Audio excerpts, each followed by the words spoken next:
আসসালামু আলাইকুম। প্রিয় দেশবাসী, দেশে এবং প্রবাসে যে যেখানে আছেন সকলকেই স্বাধীন বার্তা বিজিবি চ্যানেলের পক্ষ থেকে স্বাগতম জানাচ্ছি। সাথে আছি আমি advocate Fakir Abdul Majid, chairman Bangladesh Janaikya party BJP. প্রিয় দেশবাসী, ইতিমধ্যে আপনারা অবগত রয়েছেন অভ্যুত্থান পরবর্তী সময়ে রাজনৈতিক যে সংকট, যে রাজনৈতিক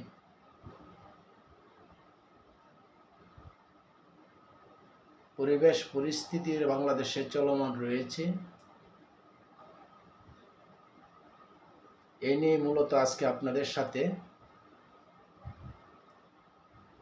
কিছু গুরুত্বপূর্ণ বিষয়ে আপনাদের দৃষ্টি আকর্ষণ করতে চাই। আপনারা সকলেই জানেন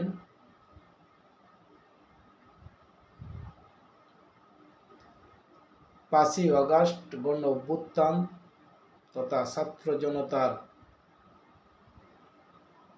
বিপ্লব পরবর্তী সময়ে দেশের আপামর জনতার একটি প্রত্যাশা ছিল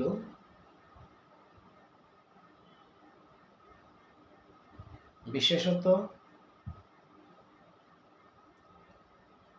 সামাজিক নিরাপত্তার নেই, জনজীবনে একটি স্বস্তির বার্তা বয়ে আসবে। আর এমন আকাঙ্ক্ষা থেকে অন্তর্বর্তীকালীন সরকার ব্যবস্থার কাঠামো গড়ে ওঠে। তো দিন যাচ্ছে, আর যতটুকু মনে হচ্ছে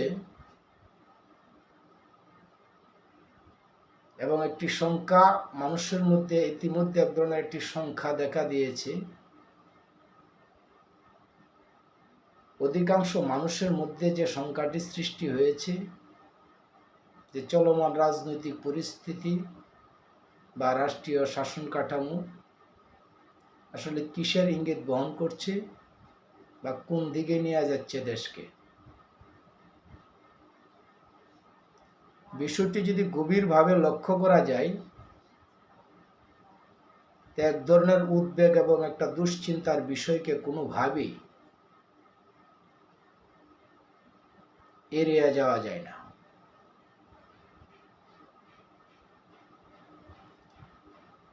অভ্যুত্থান পূর্ববর্তী এবং পরবর্তী ঘটনা প্রবাহগুলির ধারাবাহিক বিষয়গুলি যদি লক্ষ্য করা যায় তো সেই ক্ষেত্রে দেখা যায় যে দীর্ঘদিন দীর্ঘ নিপীড়ন, নির্যাতন, নিষ্পেষণের পরবর্তী সময়ে এই দেশের আপাময় ছাত্র তথা জনতাদের গণ অভ্যুত্থানের ফলশ্রুতিতে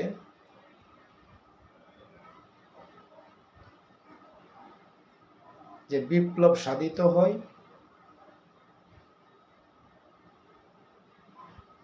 এবং দেশে এবং দেশের মানুষের যে প্রত্যাশা ছিল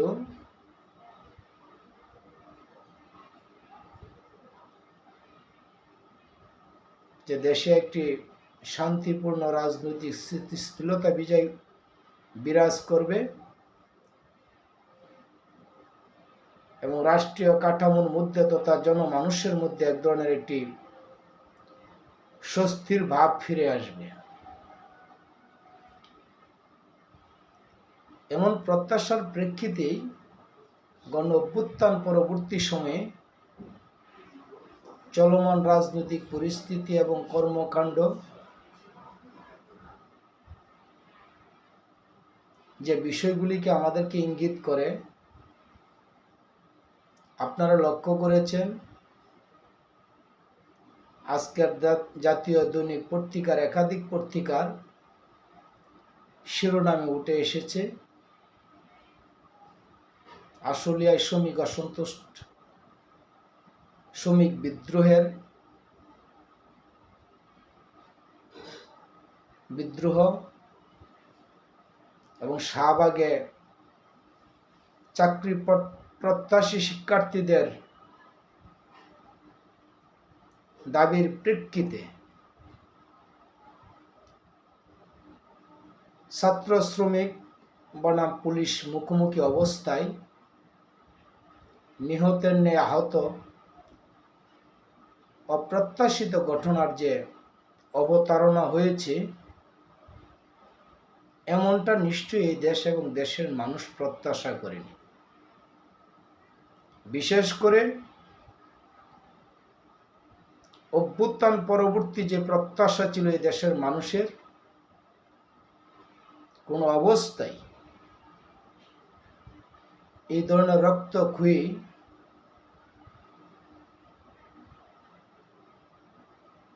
সংঘর্ষের দিকে দেশ চলে যাবে, এটা কোনো অবস্থায় এই দেশের মানুষ প্রত্যাশা করেনি।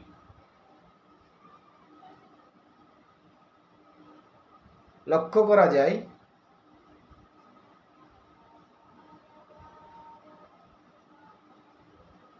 বিপ্লব পরবর্তী সময়ে এসে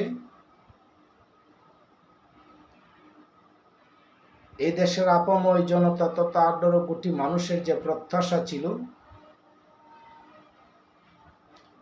স্বাধীনতার 53 বৎসর পরে এসেও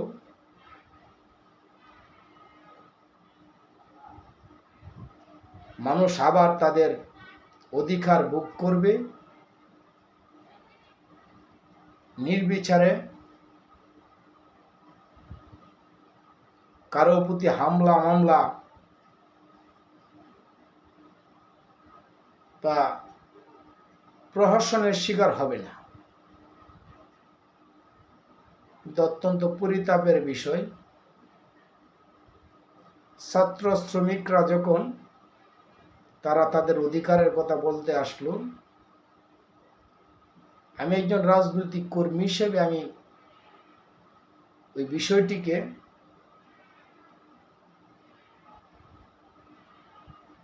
পাঁচই অগাস্ট পূর্ববর্তী সময়কালের যে বিপ্লব, ছাত্র জনতার অধিকার প্রতিষ্ঠা করতে গিয়ে যেভাবে নির্বিচারে লাঠিচার্জ করা হয়েছিল, নির্বিচারে হত্যা করা হয়েছিল, নির্বিচারে নিধন দমন নিপীড়ন চালানো হয়েছিল, তেমনিভাবে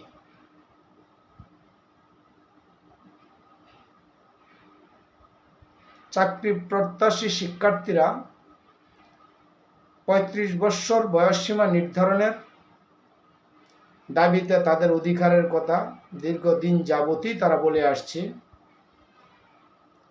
গতকাল তারা দাবি উত্থাপন করতে গিয়ে বারংবার তারা বলতেছিলেন যে তারা প্রধান উপদেষ্টার সাথে কথা বলে বিষয়টি আলোচনা করতে চাই, এবং তারা শান্তিপূর্ণভাবে আন্দোলনটা বা দাবিটা উত্থাপন করছিলেন, দাবি করে আসছিলেন, এমনটাই ছাত্রদের বক্তব্য থেকে বিষয়টি ধারণ করা যায়। প্রশ্ন হলো, ছাত্রদের এই দাবির বিষয়টি বিবেচনার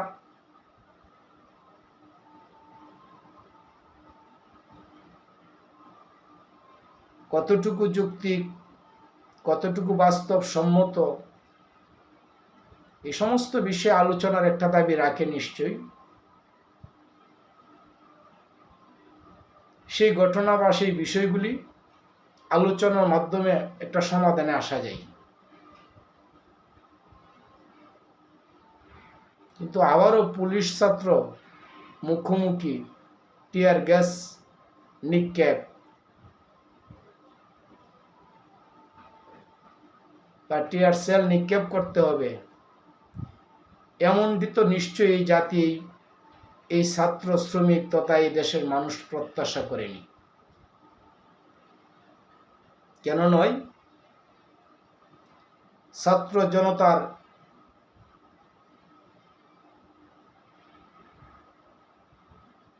দাবির প্রেক্ষিতে, আন্দোলনের প্রেক্ষিতে আজকের এই অন্তর্বর্তীকালীন সরকার এই বিষয়টি মাথায় রাখতে হবে। অন্যথায়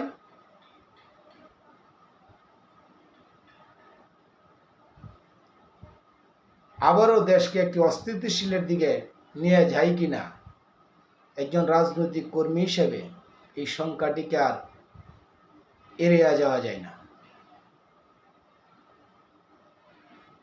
অতএব উদাত্তভাবে আহ্বান জানাবো সংশ্লিষ্ট মন্ত্রণালয়ের যে উপদেষ্টারা রয়েছেন, বিশেষত প্রধান উপদেষ্টাকে এই ব্যাপারে অনতিবিলম্বে একটি কার্যকরী পদক্ষেপ গ্রহণ করে ছাত্রদের দাবির প্রেক্ষিতে একটি সমঝোতায় উপনীত হবেন বলে প্রত্যাশা রাখি। এই দেশ এবং এই দেশের মানুষ আর রক্তক্ষয়ী কোনো সংঘর্ষ দেখতে চায় না। আমরা চাই না পুলিশ ছাত্র বা ছাত্র জনতা বা পুলিশ শ্রমিকের আর সংঘর্ষের দিকে দেশকে ঠেলে দেওয়া হোক।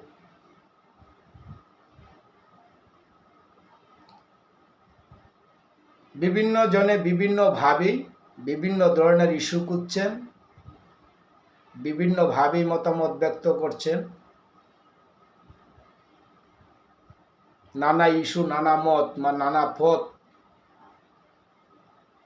আছে কি বা নাই, এই সমস্ত বিষয় আলোচনা করার চেয়ে জরুরি বিষয় হলো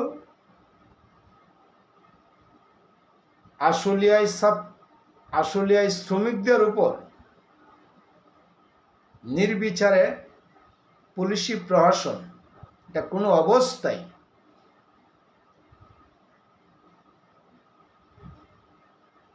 সমীচীন নয়। বিদায়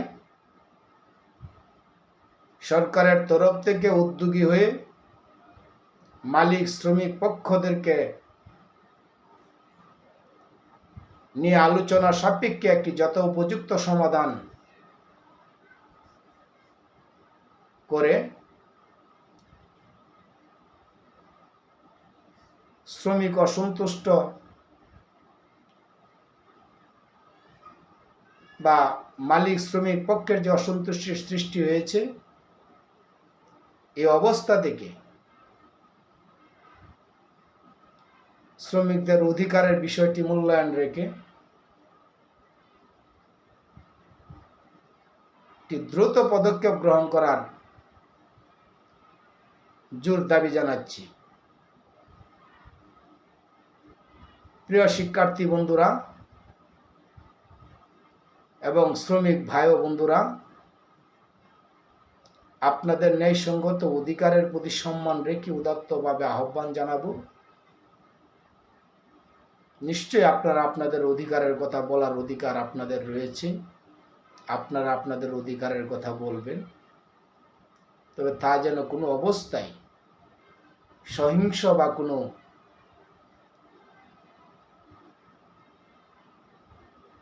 বিপর্যয় না ডেকে আনে। আহ্বান করব আপনারা আপনাদের অধিকার এবং দাবির কথা শান্তিপূর্ণভাবে ধৈর্যের সাথে আপনারা আপনাদের দাবির বিষয়গুলি উত্থাপন করুন। আপনাদের সাথে দেশ এবং দেশের মানুষ আছে। বাংলাদেশ জন ঐক্য পার্টির পক্ষ থেকে সংহতি প্রকাশ করত আপনাদের হয়ে সরকারের কাছে জোরালো দাবি জানাবো, পুলিশ প্রশাসন বা কোনো পেটুয়া বাহিনীদেরকে দিয়ে ছাত্র শ্রমিকদেরকে দমন করার নামান্তরে স্বৈর শাসকের রূপ ধারণ করবেন না। আপনারা মনে রাখবেন, আপনারা ছাত্র জনতা তথা আম জনতার বিপ্লবের ফসল। বিদায় এই দেশ এবং দেশের মানুষ কেউই আর কোনো ধরনের সংঘর্ষ প্রত্যাশা করেনি। তেমনিভাবে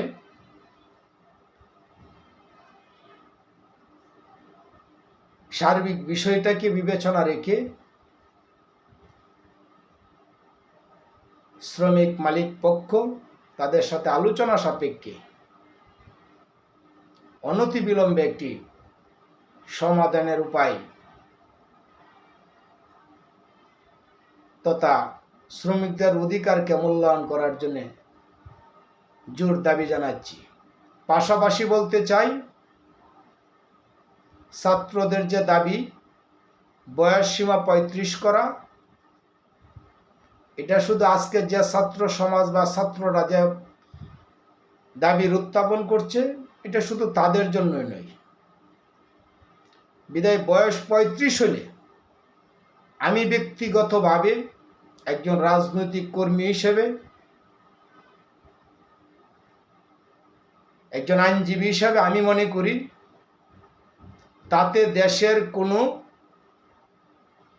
স্বাভাবিক কার্যক্রমে বা কোনো রীতিনীতির ব্যত্যয় ঘটেনি বা ঘটার কোনো সম্ভাবনা নেই। বিদায় চাকরির বয়স সীমা 35 করার ক্ষেত্রে অন্তর্বর্তীকালীন সরকারের যথাযথ কর্তৃপক্ষের মাধ্যমে মূল্যায়ন করার জন্য উদাত্তভাবে আহ্বান জানাবো। আমরা আর কোনো ধরনের অপ্রত্যাশিত রক্তক্ষয়ী কোনো সংঘর্ষ, পুলিশ জনতা ভাই ভাই, শ্রমিক পুলিশ ভাই ভাই,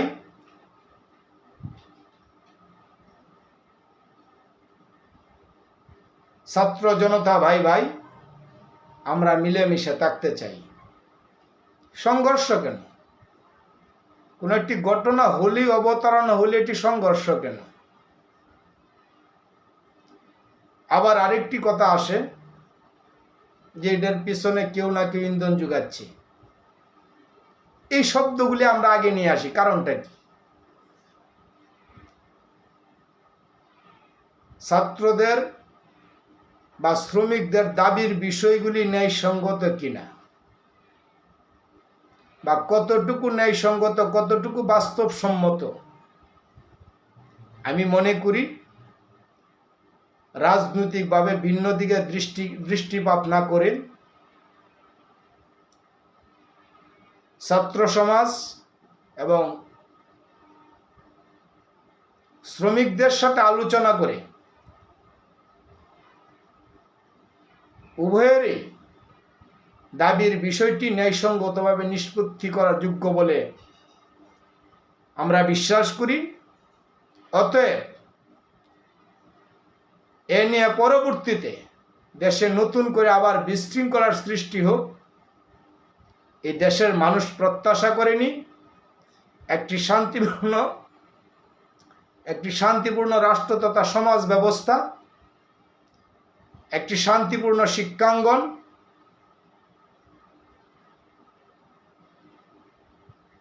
একটি শান্তিপূর্ণ শ্রমিক কর্মায়ন, অর্থাৎ শ্রমিক মালিকদের মধ্যে একটি পারস্পরিক ভ্রাতৃত্বপূর্ণ এবং হৃদয়পূর্ণ একটি সম্পর্কের মাধ্যমে দেশের উন্নয়ন কাজকে ত্বরান্বিত করা হবে। এই সমস্ত বিষয়কে মাথায় রেখে কে মালিক কে প্রভু বা রাজনৈতিক বিষয়াদিকে এই জায়গায় নিয়ে না এনে শ্রমিকদের বিষয়টিকে মাথায় রেখে যথোপযুক্ত একটি সমাধানের পথ এগিয়ে যাবেন, সরকারের প্রতি এমনটাই প্রত্যাশা এবং জোর দাবি জানাচ্ছি। ছাত্র সমাজের প্রতি উদাত্তভাবে আহ্বান জানাবো, আপনারা আপনাদের ন্যায়সঙ্গত অধিকার এবং দাবির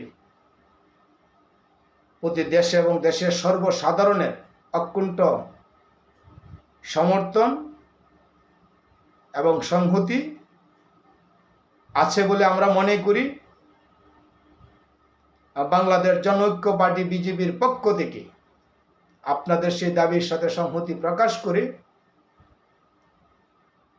সরকারের প্রতি উদাত্তভাবে আহ্বান জানাবো, অনতিবিলম্বে প্রধান উপদেষ্টার মাধ্যমে